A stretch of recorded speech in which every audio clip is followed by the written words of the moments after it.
Hello बच्चों। इसके पूर्व के अध्याय में संज्ञा विकार के भेद वचन के विषय में हमने चर्चा की थी।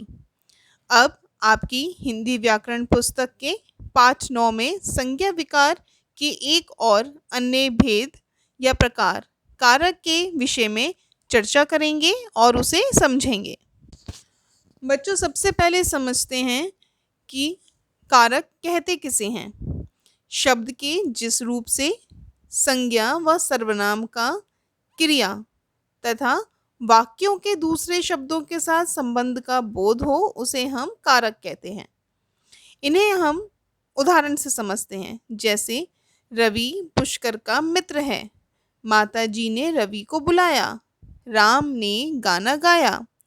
इन सभी वाक्यों में का, को, ने ये शब्द आए हैं। इन शब्दों के द्वारा ही हम संज्ञा व सर्वनाम आदि पदों का क्रिया तथा दूसरे शब्दों के साथ संबंध स्पष्ट कर पाते हैं। इन सारे शब्दों को हम परसर्ग या विभक्ति चिन्ह भी कहते हैं।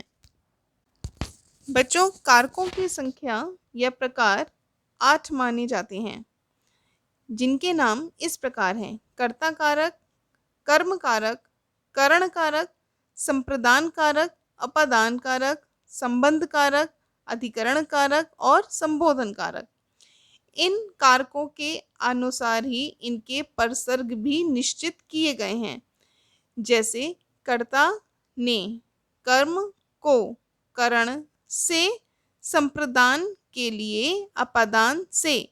यहाँ पे से का प्रयोग पृथकता के लिए या किसी वस्तु से अलग होने के संबंध में किया जाता है। संबंध का, के, की, अधिकरण में, पर, संबोधन में और हरे। ये सारे परसर्ग कारकों के लिए उनके लिए निश्चित रहते हैं, जो कभी भी परिवर्तित नहीं होते हैं। आगे हम एक एक कारक के विषय में अलग अलग से जानेंगे। कारकों में सबसे पहला कारक है कर्ता कारक। कर्ता कारक किसे कहते हैं? कार्य करने वाले को कर्ता कहा जाता है। जिन शब्दों से क्रिया करने वाले का पता चलता है उसे कर्ता कारक कहते हैं। कर्ता कारक का परसर्ग क्या होता है? ने। बच्चों, एक बात ध्यान देने की है कि जो ने विभक्ति का या परसर्ग का प्रयोग प्रायः हम लोग भूतकाल के वाक्यों के साथ करते हैं। इसे हम उदाहरण से समझते हैं। यहाँ पर 2 उदाहरण दिए गए हैं। पहला उदाहरण है मुकेश ने पत्र लिखा और दूसरा उदाहरण है सविता खेल रही है। यहाँ पर मुकेश ने पत्र लिखा, मतलब मुकेश ने जो पत्र लिखा था वो भूतकाल में लिखा था। भूतकाल की यहाँ बात हो रही है तो हमने परसर्ग लगाया ने। और सविता खेल रही है, यहाँ पर सविता वर्तमान की बात हो रही है, वो इस समय खेल रही है, इसलिए हमने ने परसर्ग का प्रयोग नहीं किया है। कारकों में दूसरा कारक है कर्म कारक। कर्म कारक किसे कहते हैं? जब क्रिया का फल कर्ता पर न पड़कर वाक्य की अन्य संज्ञाओं पर पड़ता है तो उस संज्ञा को हम कर्म कारक कहते हैं। बच्चों, कर्म कारक का परसर्ग को होता है। इसे हम एक उदाहरण से समझते हैं। यहाँ पर एक उदाहरण दिया है, श्याम ने राधा को फूल दिया।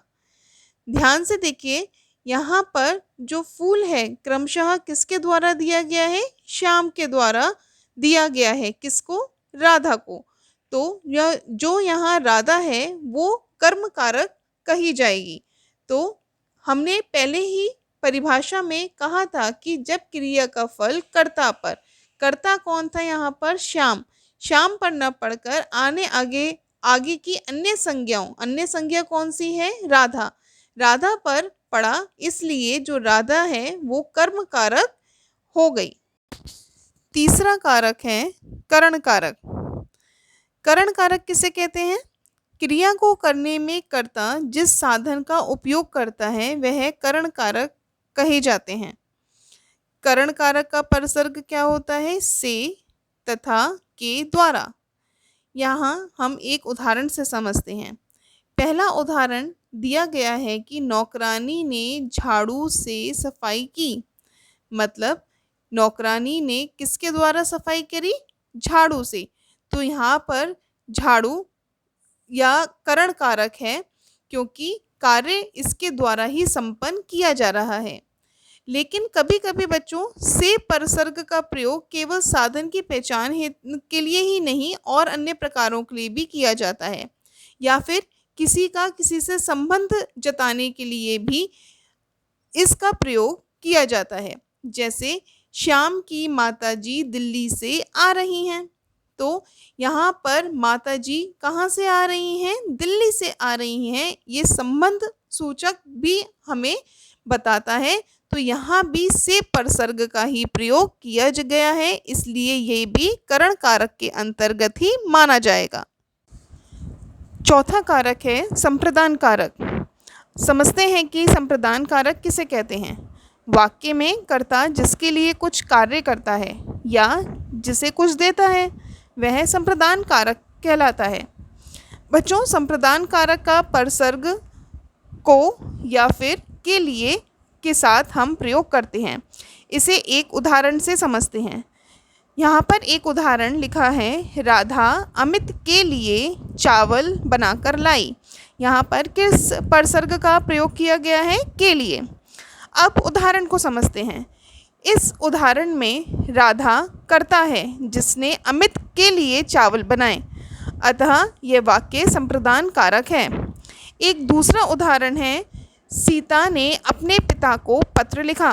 बच्चों, कभी कभी कर्म कारक के को से इस बात का ज्ञान होता है कि क्रिया किसके लिए की गई है, तो यहाँ इस वाक्य में को का प्रयोग सीता द्वारा अपने पिता के लिए पत्र लिखने के कार्य के लिए किया गया है, अतः यहाँ भी संप्रदान कारक है। पांचवा कारक है अपादान कारक। अपादान का शाब्दिक अर्थ होता है अलग होना, अर्थात जिस पद से अलग होने का भाव प्रकट हो उसे अपादान कारक कहते हैं। बच्चों, अपादान कारक का परसर्ग होता है से। परसर्ग को हमने पहले भी बताया था कि इसे हम विभक्ति चिन्ह भी कहते हैं। अब अपादान कारक को एक उदाहरण से समझते हैं। यहाँ पर एक उदाहरण लिखा है, पेड़ से फल गिरा।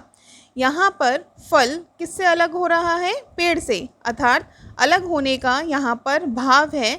हमने किस परसर्ग का प्रयोग किया है? से।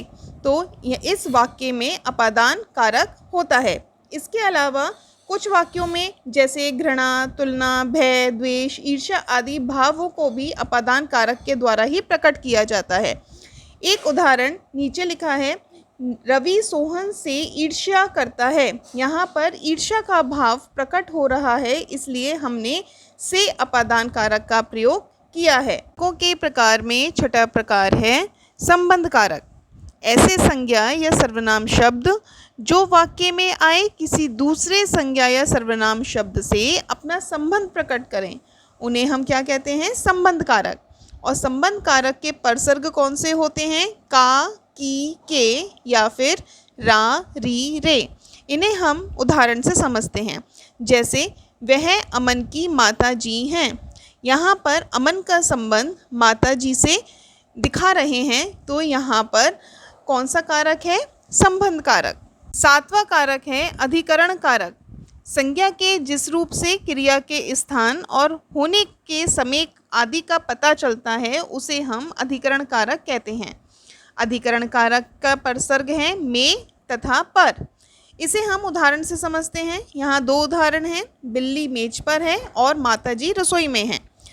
वाक्यों में बिल्ली के मेज पर होने से स्थान व माताजी के रसोई में होने से स्थान और आधार दोनों का पता चलता है, इसलिए यहाँ अधिकरण कारक है।